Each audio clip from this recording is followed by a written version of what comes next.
दक्षिण अमेरिकेत व्हेनेझुएला नावाचा देश आहे। या देशात मोठ्या प्रमाणावरती तेल उपलब्ध आहे। त्या देशात अनेक वर्षापासून निकोलस मादुरो नावाच्या व्यक्तीची सत्ता आहे। तो गेल्या 20 वर्षापासून येथील राष्ट्रपती आहे। त्याने आपल्या देशातील तेलाचा व्यापार करणाऱ्या अमेरिकी कंपन्यांना बाहेरचा रस्ता दाखवला आहे।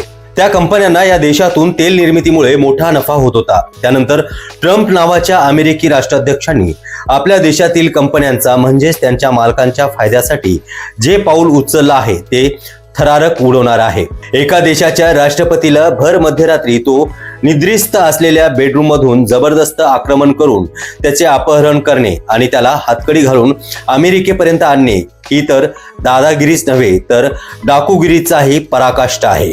1962 सालच्या अमेरिकेच्या जवळील क्युबा देशाचे अध्यक्ष फिडेल कॅस्ट्रो होता। त्याला सोव्हिएत संघाचा जबरदस्त पाठिंबा होता। त्यावेळेसचे अध्यक्ष अमेरिकेचे अध्यक्ष केनेडी यांनी क्युबाला धमकी दिली की जर फिडेल कॅस्ट्रो यांनी अमेरिकेचा विरोध केला तर त्याच्यावरती कठोर कारवाई केली जाईल। ही गोष्ट कळताच रशियाच्या क्युचेव यांनी क्युबाच्या मदतीला 4 अन्वेषक पाठवली। त्यामुळे केनेडीला भविष्यातील धोका ओळखून गप्प बसावे लागले होते। दुसऱ्या महायुद्धानंतर जग 2 महाशक्तीमध्ये विभागले गेले। अमेरिकेच्या निक्सनने बांगलादेशाच्या लढाईत आपल्या भारताचे तत्कालीन पंतप्रधान इंदिरा गांधी यांना धमकी दिली होती। त्यावेळी इंदिराजींनी सोव्हिएत संघाबरोबर करार करून त्यांचाही तोडीस तोड सुरक्षा प्रणाली आणण्याची तयारी केली होती। तेव्हाही निक्सनला माघार घ्यावी लागली। याचं कारण अमेरिकेला आणि अमेरिकेच्या धमकीला पुरून उरेल अशी शक्ती सोव्हिएत संघाजवळ होती। त्यानंतर पुढील 15 वर्षात याच बलाढ्य सोव्हिएत संघाचे तुकडे तुकडे झाले। सोव्हिएत संघ उरला नाही, त्यामुळे रशियाची शक्ती मर्यादित झाली। आजचा रशिया एकेकाळी त्याचा सहकारी असलेल्या युक्रेनच्या गेल्या 4 वर्षात जिंकू शकत नाही ही सध्याची वस्तुस्थिती आहे।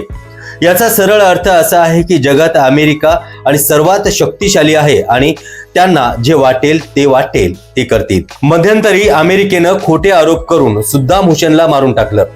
सध्याच्या स्थितीमध्ये व्हेनेझुएला देशाच्या अध्यक्षाला आपण अध्यक्ष मानतच नाही असा आरोप करून अमेरिकेनं जागतिक डाकूगिरी करत एका देशाच्या राष्ट्रपतीचं अपहरण ट्रम्पनं केलं असं म्हणण्यापेक्षा त्याला उचललं असं म्हणणं योग्य ठरेल। व्हेनेझुएला या देशामध्ये संघीय प्रजासत्ताक आहे असं म्हणतात। त्या अध्यक्षाला तेथील जनतेने निवडून दिलं होतं। अशा लोकनिर्वाचित अध्यक्षाला बंदी बनवून अमेरिकेत आणलं गेलं। आता तर म्हणे अमेरिकेत त्यांच्यावरती खटला चालवणार आहे।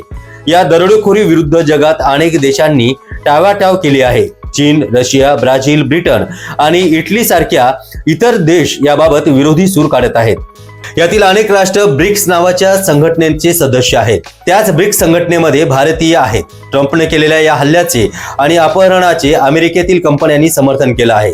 त्यातच ट्रम्पने आता खुलेआम घोषणाच करून टाकली आहे की अमेरिकेच्या याच कंपन्या व्हेनेझुएला येथे पुन्हा कार्यरत होतील। त्या देशात संपूर्ण देशातील 10% तेल आहे असं म्हणतात। त्यामुळेच अमेरिकेच्या कंपन्यांना बंदी केल्याने त्या देशाच्या व्यापारावरती अनेक बंधनं ट्रम्पच्या राजवटीत लादल्या गेली आहेत। त्यामुळे त्या देशामध्ये असंतोष आहे, महागाई पसरली आहे।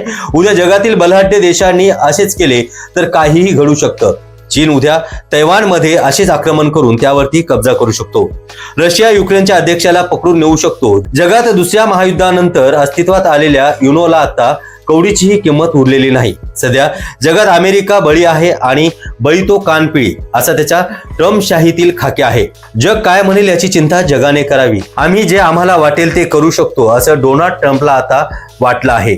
जोपर्यंत अमेरिकेत ट्रम्प आहे तोपर्यंत तिथेच अशा प्रकारची डाकूगिरीची मनमानी आणि दादागिरीची हुकूमत चालणार आहे।